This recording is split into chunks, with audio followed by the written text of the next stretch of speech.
Iglesia preciosa de nuestro Señor Jesucristo, en esa fe que hemos adquirido por esa gracia de nuestro Padre Celestial y de su Hijo amado, pasa a vosotros, mis hermanos. Bienvenidos sean cada uno de ustedes a este lugar. Me es de mucha alegría poder estar aquí con ustedes al frente y poder llevar a cabo el servicio a través de esta hermosa predicación. Mis hermanos, los quiero invitar que se sienten, se pongan cómodos para dar inicio con esta hermosa predicación. Un mensaje, mis hermanos, que de una u otra manera ayudará a muchos de nosotros a tener una mejor manera de ver las cosas y asimismo de comportarnos los unos con los otros, ya que la palabra de Dios, mis hermanos, dice que es como martillo que va moldeando la escultura, va moldeando, mis hermanos, el material. Nosotros somos ese barro en las manos de nuestro Dios. Y deseo con todo mi corazón que cada uno de nosotros estemos dispuestos y que tengamos ese pensamiento, ¿verdad?, de ser moldeados por nuestro Dios. El título de este estudio lleva como encabezado: no matarás. Me acuerdo cuando era pequeño, en una edad de 7, 8, 9 o 10 años probablemente, me acuerdo que pasábamos todos los pequeños a escuchar la ley de nuestro Dios, y al empezarla a escuchar siempre se quedan marcadas algunas palabras o algunas frases. Entonces, cada uno de nosotros tenemos muy en claro, ¿verdad?, cuál es el concepto de matar. Matar, mis hermanos, es quitarle la vida a alguien. En otras palabras, lo que la Escritura está tratando de decir en Éxodo capítulo 20, verso 13, está hablando de un asesinato. Asesinar con un pensamiento adelantado. En otras palabras, planear cómo quitarle la vida a una persona. La Escritura da inicio entonces con esta hermosa enseñanza de cómo respetar la vida que dio Dios al hombre. Una educación en la cual consiste en valorar lo que Dios crió. Lo hermoso de todo esto es de que de una ley espiritual, de una ley dada por el Creador de los cielos, de la tierra y de la mar, pasa que ahora no solamente el pueblo de Dios tiene esta ley se encuentra básicamente en todos los países y se lleva a cabo de una manera muy rigurosa. A la persona que premedita la muerte de una persona es sentenciada a muerte, es sentenciada a estar dentro de la cárcel, ¿verdad?, a pagar una condena. Y dependiendo la manera en cómo esta persona realizó aquel asesinato, es el tiempo que se le da para estar detrás de las rejas. Nuestro Dios tenía una manera de llevar a cabo el control de todo esto.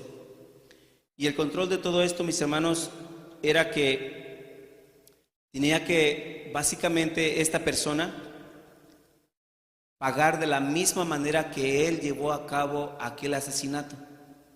Si aquella persona lo mató o le quitó la vida, no sé, de X manera, era de la misma manera que esta persona tenía que morir.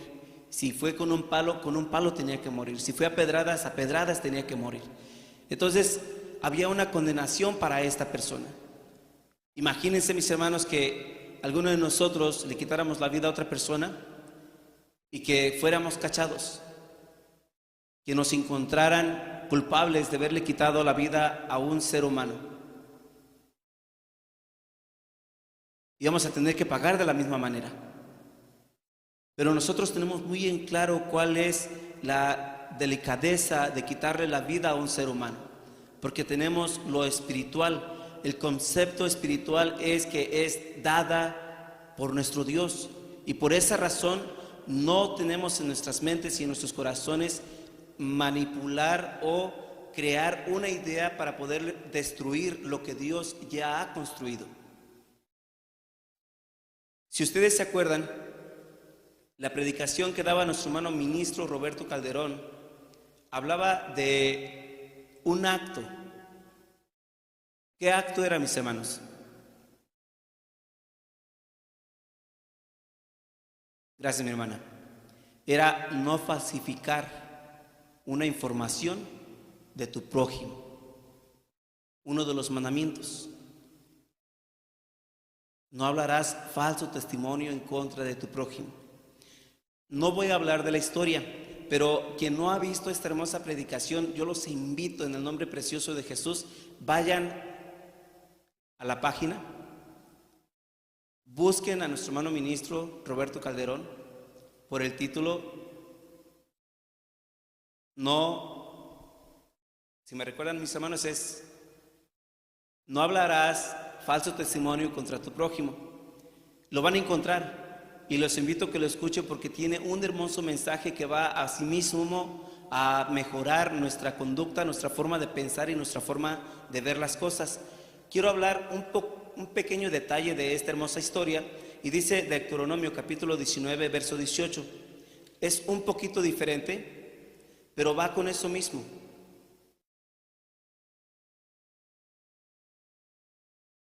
Deuteronomio capítulo 19.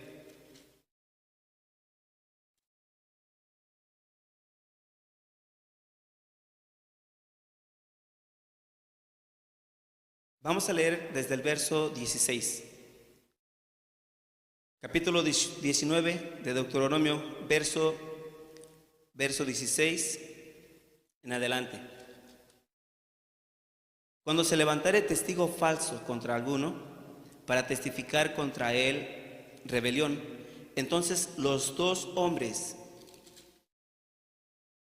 litigantes se presentarán delante de Jehová, delante de los sacerdotes y jueces que fueren en aquellos días, y los jueces inquirirán bien, y si pareciere ser aquel testigo falso que testificó falsamente contra su hermano, haréis a él como él pensó hacer a su hermano, y quitarás el mal de en medio de ti.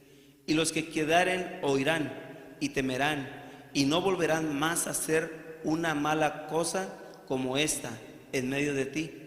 Y no perdonará tu ojo, vida por vida, ojo por ojo, diente por diente, mano por mano, pie por pie. ¿De qué manera controlaba nuestro Dios las situaciones como este tipo? Una manera muy estricta, ¿no? O sea, si tú le quitaste la mano a tu prójimo, bueno, pues la mano te la vamos a quitar también a ti.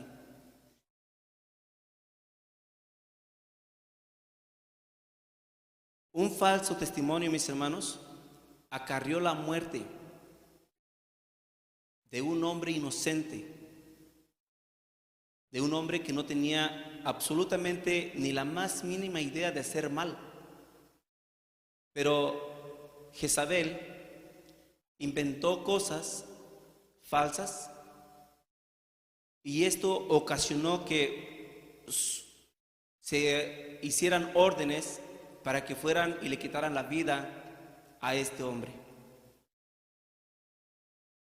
Este no es el único caso. Si ustedes se acuerdan, el caso de la hermana de Moisés, ¿cómo se llama la hermana de Moisés? Miriam.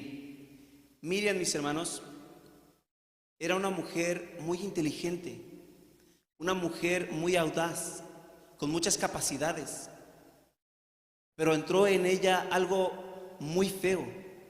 Entró en ella, mis hermanos, el egoísmo. Entró en ella la idea de que si Dios habla contigo, también puede hablar conmigo. Si Dios te está dirigiendo a ti, también me puede dirigir a mí. Mis hermanos, Dios ha puesto un líder para dirigir a su iglesia. Era Moisés. Moisés era dirigido por nuestro Padre Celestial. Y simplemente por murmurar, por hablar en contra de su hermano, esta persona estaba propensa a morir. No tenía esperanza. Pero la gracia de Dios y la misericordia aún todavía de Moisés, que al mirar que su hermana había lo había desacreditado, había hablado en contra de él, aún con todo esto, Moisés le pide a Dios misericordia, le dice, perdónalos. En muchas ocasiones se nos hace fácil hablar en contra de nuestros hermanos sin pensar que estamos quitando una vida delante de la presencia de nuestro Dios. Estamos hablando entonces de una manera literal, la muerte. ¿Cuántos de nosotros apreciamos la vida? Yo creo que todos, ¿verdad? Y todos, cuando estamos en un momento difícil de nuestras vidas, ya sea de enfermedad, ya sea de algún problema que pueda acontecer en la vida, lo primero que pensamos es en nuestros seres queridos y en la vida propia. Y empezamos a analizar, a meditar y a reflexionar sobre la vida que estamos viviendo y empezamos a corregir las cosas. Cuando uno cae en enfermedad, empieza uno a investigar qué cosas son las que nos están haciendo daño, porque amamos nuestra vida. Y aunque se nos ha ofrecido una vida eterna, aún con todo ello, queremos permanecer en esta tierra. No es fácil aceptar el que queramos pasar de una vida a otra. Es un proceso. A todo esto, mis hermanos, hay gente que trauma cómo quitar la vida sin tener conciencia en su memoria o en su corazón. Pero lo más triste de las cosas es que esta gente no conoce a Dios. Esta gente no tiene temor de Dios. Esta gente en realidad no sabe si existe un Dios, y si sabe, no tiene el interés de conocerlo. Pero lo que me da más tristeza aún todavía es que hay gente que ha conocido a Dios, que tiene principios, que tiene amor de Dios, pero se le olvida lo importante que es la vida delante de Dios. Y es muy cierto. Nos toca a nosotros, como personas que hemos crecido dentro del Evangelio, dentro del conocimiento de nuestro Dios, y quitarle la vida físicamente a otra persona, que mis manos derramen sangre inocente de otra persona, no me lo imagino. No me lo imagino. Pero ¿saben qué, mis hermanos? Suele suceder que nosotros, a lo físico, se nos es fácil rechazarlo. Y les voy a poner un ejemplo. Y es muy hermoso, no me tomen a mal, es muy hermoso que tengamos esa iniciativa de tomar decisiones fuertes. El día que ustedes iniciaron dentro del Evangelio, una de las cosas que empezaron a conocer fue: descansarás el sábado. Y aceptaste de corazón y dijiste: yo no voy a trabajar el sábado. Prueba de ello es que están ustedes aquí. Conociste que no se podía comer el puerco y dijiste: no comeré puerco porque es abominación delante de Dios. Y qué bueno, lo desechamos. En el proceso del tiempo fuiste modelando, fuiste moderando tu vocabulario. Anteriormente decías palabras vulgares, ahora ya no dices palabras vulgares. Pero esto es mientras el que nos escuche no sea un creyente, un religioso o un temeroso de Dios.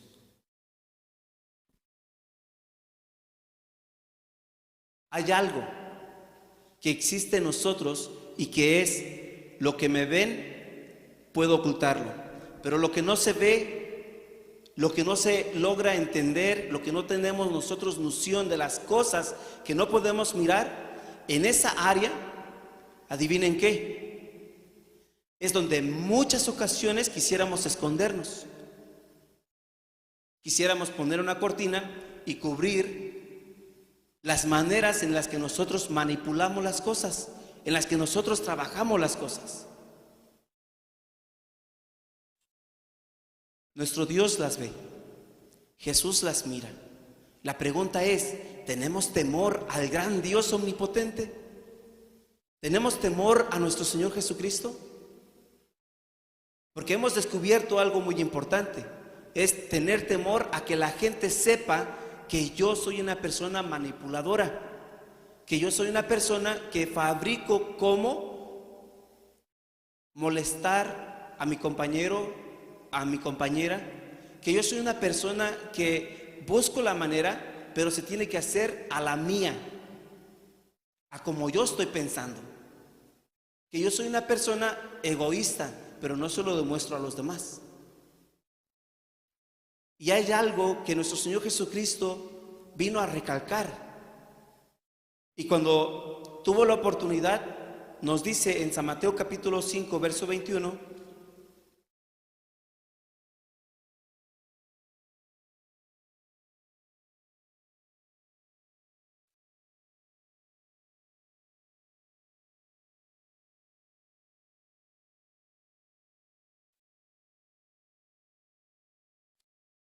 en esta escritura vamos a encontrar algo muy fuerte, algo que en realidad, mis hermanos, tenemos que meditar y poner mucha atención. Probablemente yo estoy viviendo algo de mi vida similar a esto. Y dice la escritura, oíste, capítulo 5, verso 21, oíste que fue dicho a los antiguos, no matarás. Mas cualquiera que matare será culpado de ¿qué, mis hermanos? De un juicio. Cualquier persona que le quitare la vida a otra persona, hay un juicio para esta persona. La siguiente parte, y esta es donde yo quiero que nos detengamos y meditemos muy a profundo, dice lo siguiente: mas yo os digo que cualquiera que se enojare locamente con su hermano será culpable del juicio. Y cualquiera que dijere a su hermano, raca, será culpado del consejo. Y cualquiera que dijere fato, será culpable o culpado del infierno, del fuego.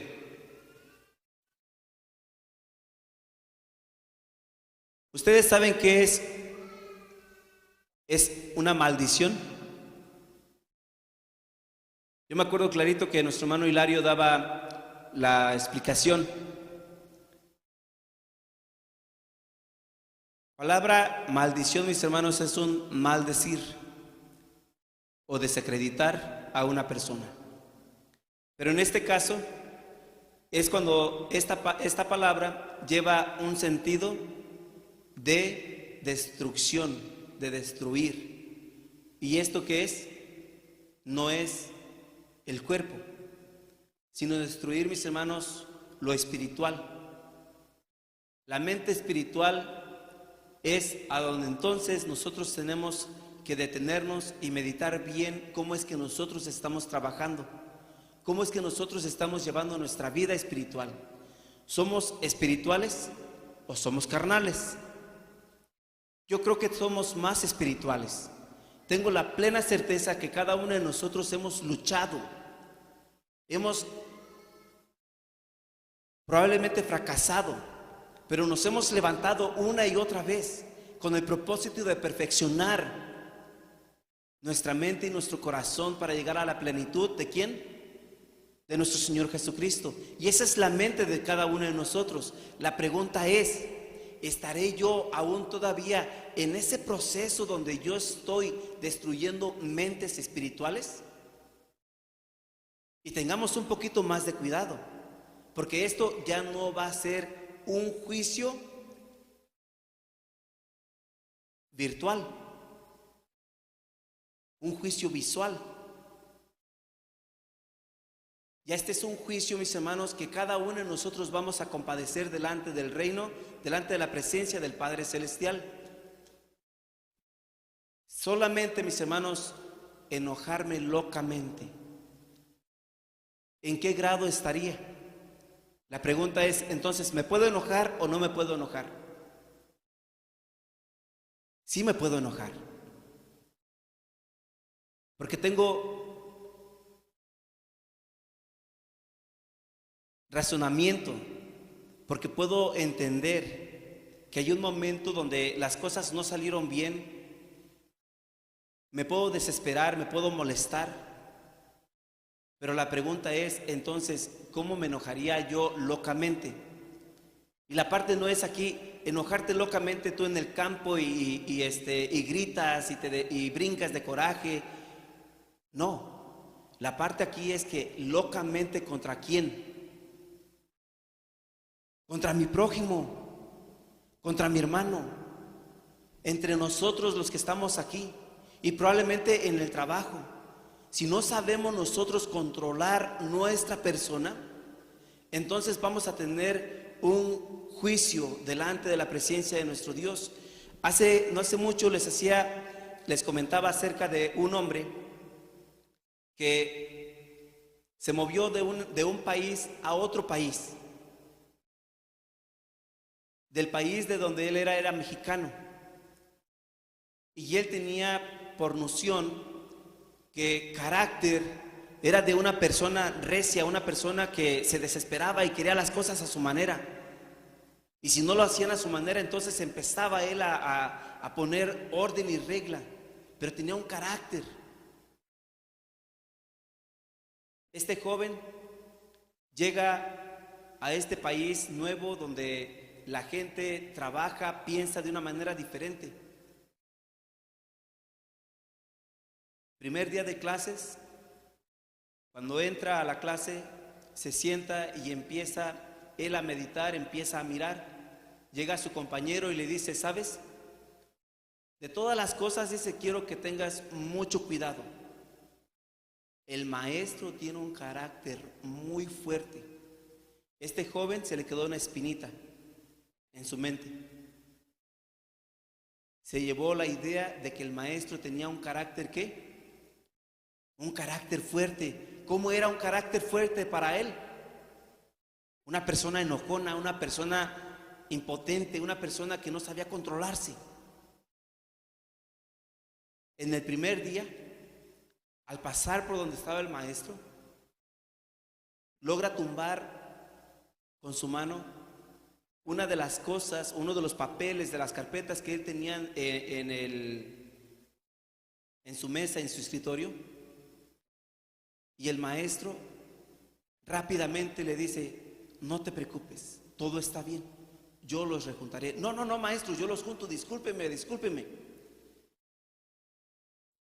El maestro insistió, dice, no te preocupes, todo está bien. Junta las carpetas, los papeles, y el joven sigue su camino. En el proceso del día se quedó pensando, mi compañero me dijo que este maestro es un maestro con un carácter fuerte, lo voy a probar. Al día siguiente, cuando llegó, llevaba en su mano un vaso con agua. Provoca él trompezarse y caer sobre la mesa, sobre el escritorio donde el maestro tenía todos sus papeles. Aquel vaso moja todos los papeles y el joven rápidamente, maestro, discúlpeme. El maestro le dice, ten cuidado, no te preocupes, todo está bien. 2, 3 veces intentó querer él lograr hacer que el maestro explotara, hacer que el maestro gritara y dijera, ¿sabes qué? Ya me cansaste. Pero quien se cansó y se desesperó fue el joven y le dijo, maestro, tengo una pregunta para usted. Es que a mí me dijeron que usted era una persona con un carácter fuerte. Y se levanta el maestro y le dice, joven, sí, me educaron a tener un carácter fuerte. Me educaron para que cuando sucedieran este tipo de cosas, yo supiera controlarme, yo supiera actuar, yo supiera hablar. Educadamente tenía yo que responder por muy grave que fuera la situación, yo fui preparado para tener un carácter fuerte. No, es que ese no es un carácter fuerte, ese es un carácter débil. La pregunta es, ¿qué es un carácter débil? Aquella persona que no se sabe controlar.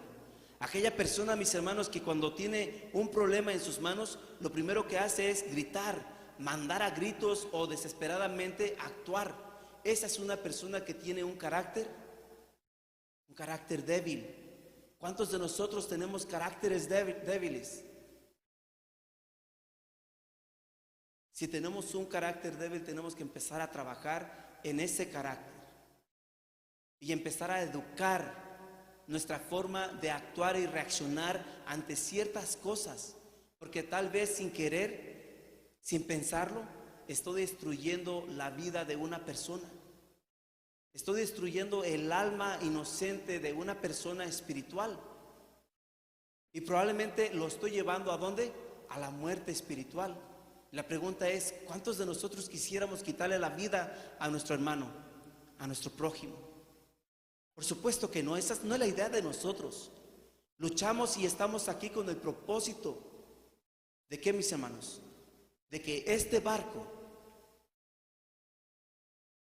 navegue por el ancho mar sin que ni uno de nosotros se pierda. ¿O no es así, mis hermanos? Dice la Escritura, mis hermanos,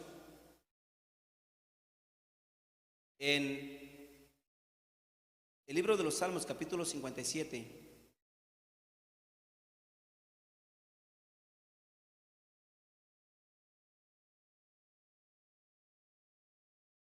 ¿Qué es lo que comentaba David? ¿Qué es lo que platicaba acerca de su vida?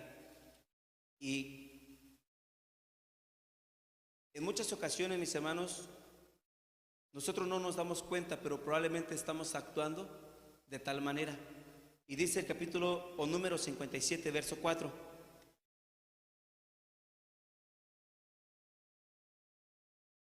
Mi vida está entre leones.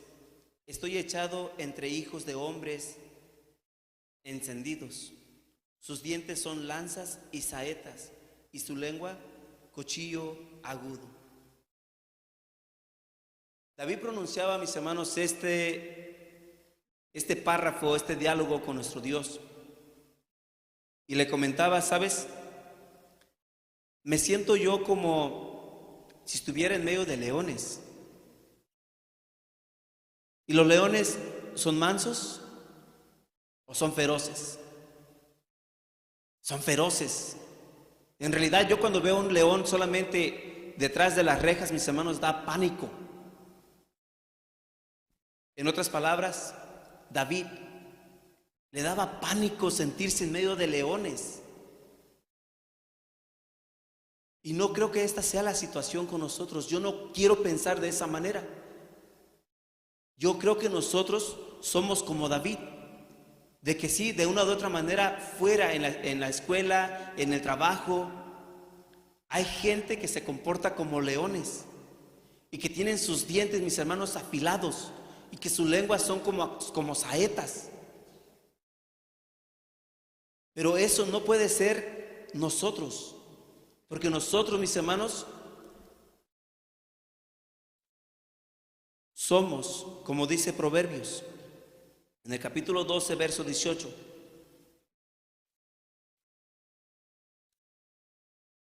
¿Qué es lo que dice Proverbios? Capítulo 12, verso 18.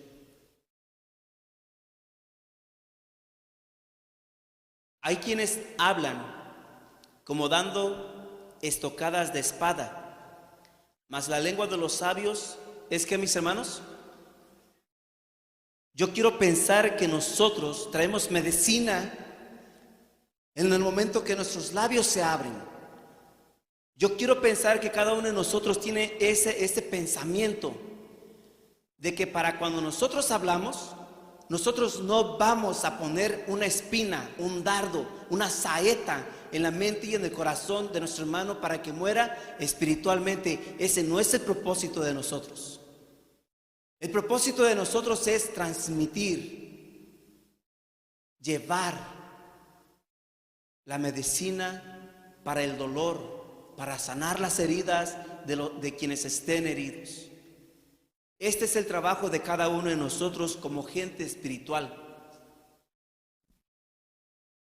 ¿Sabían ustedes que en la guerra un paramédico no puede dejar, aunque fuera su enemigo, herido en la batalla?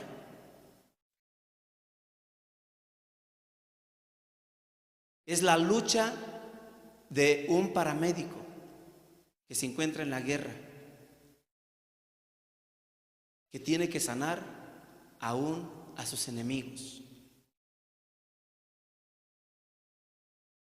Nosotros aquí, mis hermanos, estamos en una lucha, en una guerra espiritual. Y es cierto que tristemente muchas de las veces nosotros vamos a ser aquella persona que Satanás use para distraer, para corrompir, para destruir. Pero por esa razón, mis hermanos, nos invita a Jesús y nos dice: tengan cuidado, porque Satanás anda como león rugiente alrededor de nosotros, buscando a quién devorar, mis hermanos. Somos carnada fácil cuando nosotros no somos espirituales. Le preguntaba a un compañero: ¿tú crees que un león se pueda amansar? Y me contesta: sí. He visto gente que tiene leones y los ha domesticado. Digo: ¿tú crees que ese león se pueda comer a su dueño? No me contestó. Mis hermanos, al león, si no se le da de comer, no va a respetar y no va a tener límites. Él va a querer comer. Él no tiene conciencia de las cosas que pueda hacer. Satanás no tiene conciencia y no se la va a pensar para destruirnos, para hacernos irritar, para hacernos molestar. ¿Qué es lo que sigue diciendo la Escritura en Proverbios capítulo 30, verso 14?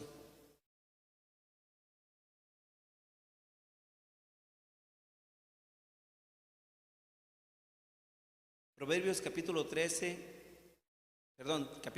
verso 14 dice de la siguiente manera: hay generación cuyos dientes son espada y sus muelas cuchillos, para devorar a los pobres de la tierra y de entre los hombres a los menesterosos. ¿Habrá gente con estas habilidades?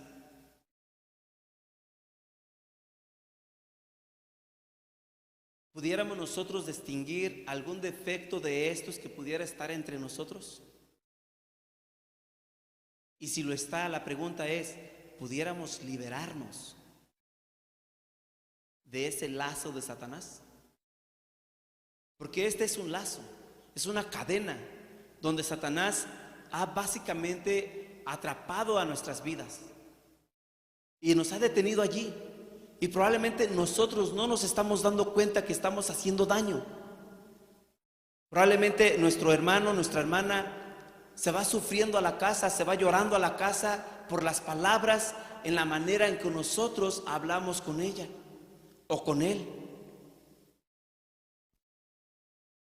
Esto es, mis hermanos, hablando entre nosotros. Pero hay una palabra que se le llama bully. ¿Qué será eso, mis hermanos? ¿Qué es la palabra bully? ¿Perdón? Podemos considerarlo como burla, como desacreditar, como humillar, hablar mal de esa persona.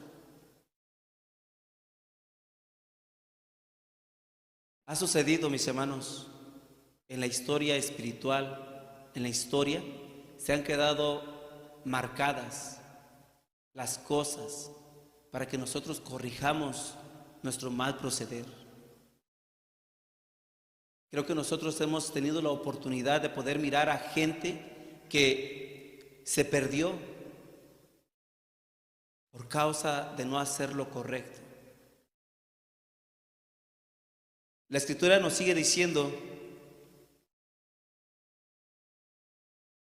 en Levítico capítulo 19, verso 16.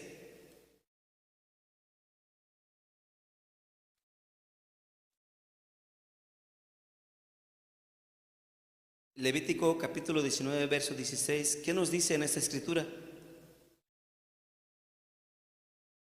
No andarás chismeando en tus pueblos. No te pondrás contra la sangre de tu prójimo. Yo Jehová. Verso 17. No aborrecerás a tu hermano en tu corazón. Ingenuamente reprenderás a tu prójimo y no consentirás sobre él pecado. ¿Qué es chismear? Comunicar, decir mentiras. En otras palabras, me comentaron algo de mi hermano. Yo no sé si es verdad, si es mentira, pero voy y se lo platico con quien más yo tengo confianza. Ese es un chisme. Llevar una información que ni me pidieron ni me dijeron que fuera y la diera. Pero yo, como soy una persona informativa, se lo platico también a mi mejor amigo, a mi mejor amiga. Mis hermanos, esto acarrea un problema. ¿Saben? Ha habido gente que no ha podido soportar la manera tan audaz, la manera tan hábil para preparar la destrucción de una persona, y no ha soportado y buscan la salida más pronta, y lo que piensan es quitarse la vida. Nosotros probablemente hemos sido preparados porque Dios nos ha venido educando y somos personas fuertes. Pero tristemente, mis hermanos, va a haber alguna persona que no tenga conciencia y temor de Dios. Y para ello nosotros tenemos que estar preparados y tenemos que ser fuertes para que cuando vengan este tipo de casos sepamos nosotros mantenernos de pie. Y la parte más fuerte para las personas pobres y menesterosas, para las personas que han sido ofendidas y humilladas, para estas personas viene algo más fuerte. Y dice, no vengarás, no te vengarás. Te vas a mantener tal y como te está pasando, te tienes que mantener, dice el verso 18, no te vengarás ni guardarás rencor a los hijos ¿de quién? De tu pueblo. Sí, van a pasar cosas fuertes, cosas que probablemente van a herir nuestros sentimientos y nuestras emociones, y probablemente vamos a llorar. Y probablemente vamos a decir, no quiero ir más a la iglesia porque allí me ofenden, allí me humillan, allí no me quieren. No se te olvide nada más que Satanás no te quiere cerca de Dios. Y Él es quien está llevando a cabo una batalla espiritual. Y si Él la está usando espiritual, ¿por qué nosotros no hacerlo de la misma manera?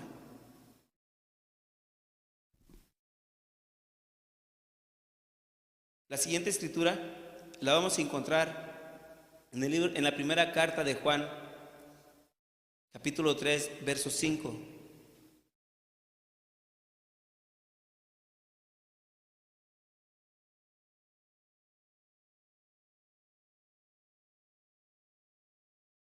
Primera de Juan, capítulo 3, verso 5.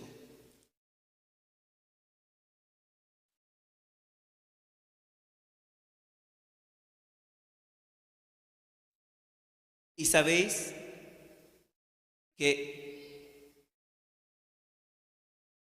y sabéis que Él apareció para quitar nuestros pecados. Capítulo 3, verso 15, mis hermanos, corrijo.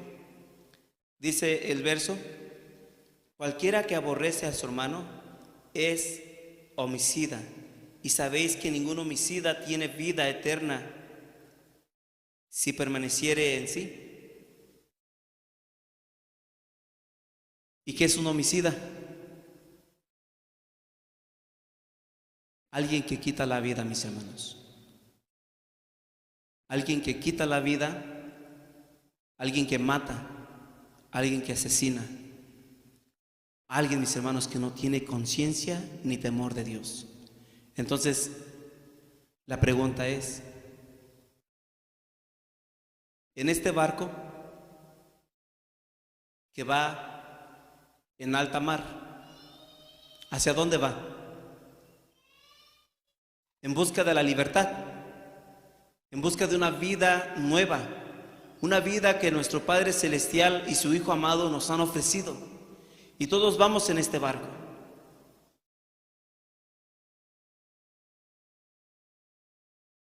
Pero el barco ya no nos puede contener. Y a más de uno tiene que salirse de la barca.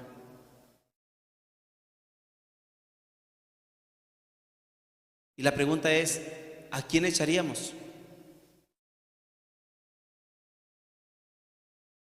¿A quién echamos por la barca, mis hermanos? Vamos a mencionarlos. ¿Qué les parece? Al que levanta falso testimonio contra su hermano, o al chismoso, o al que aborrece a su hermano, al manipulador.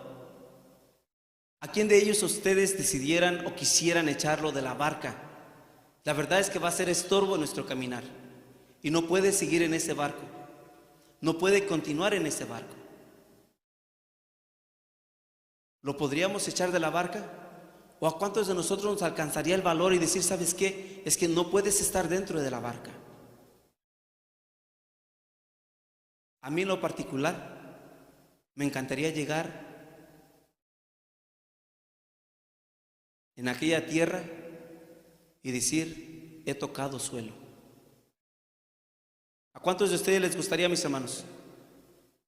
A todos. Yo creo que todos es el pensamiento que tenemos. Pero la pregunta sigue entonces, ¿qué vamos a hacer? El barco ya no puede sostenernos a todos. ¿Por qué?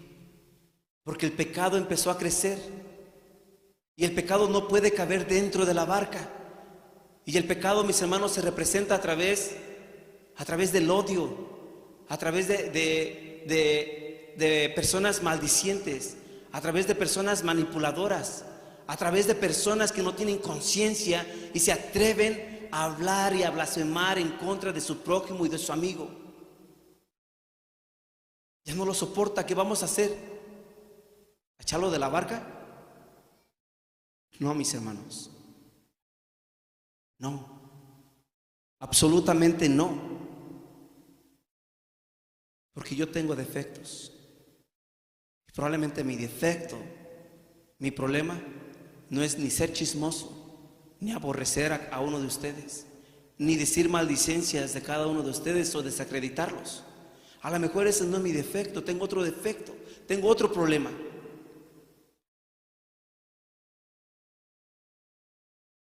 ¿A dónde vamos?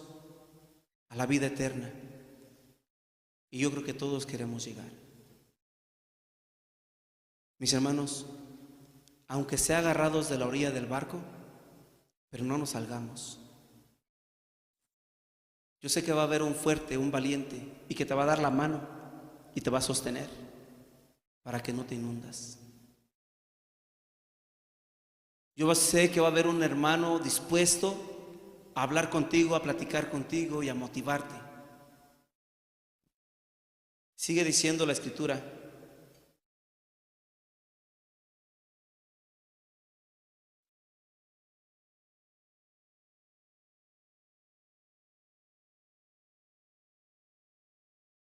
Quiero, mis hermanos, ir al libro de Santiago,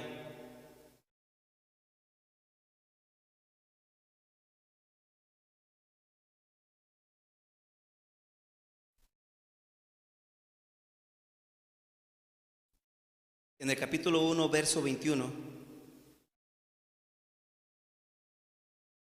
y dice de la siguiente manera: por lo cual, dejando toda inmundicia y superfluidad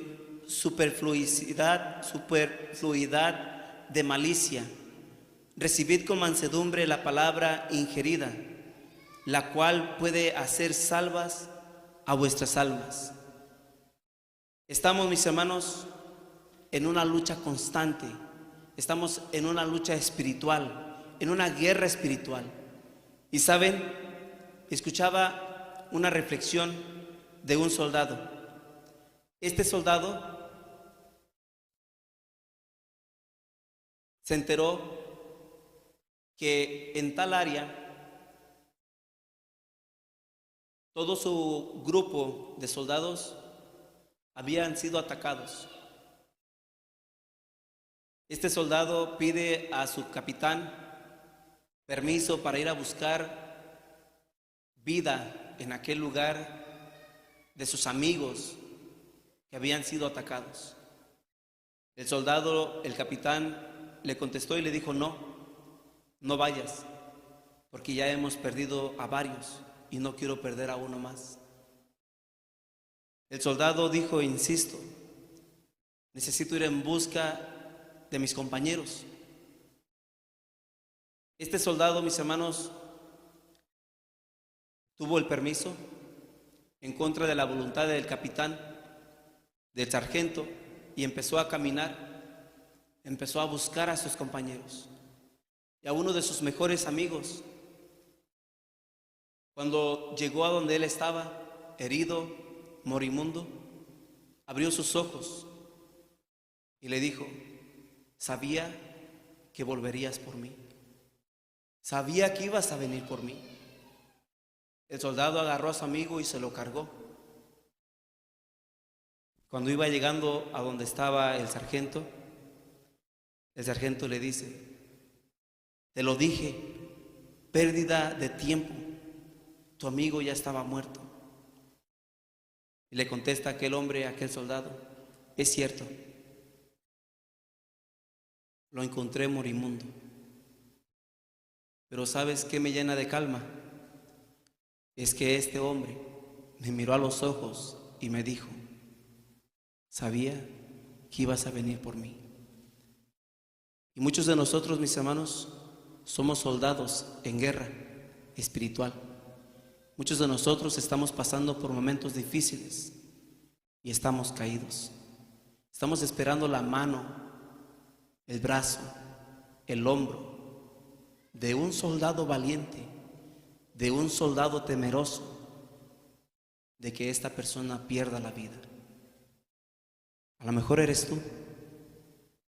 Levántate, levantémonos, y en lugar de traer saetas en nuestros labios, en lugar de preparar nuestros dientes y muelas para destrucción, recuerden, mis hermanos, mejor pongamos medicina, que la verdad, cómo hace falta cuando uno está herido, cuando uno está lastimado. Levantémonos con fuerzas, mis hermanos. Jesús es nuestro capitán. Él va adelante. ¿Y nosotros somos qué? Somos soldados de ese hermoso batallón. Jehová bendiga sus mentes, sus corazones y el tiempo que ustedes están en este lugar. Pasa a vosotros, mis hermanos.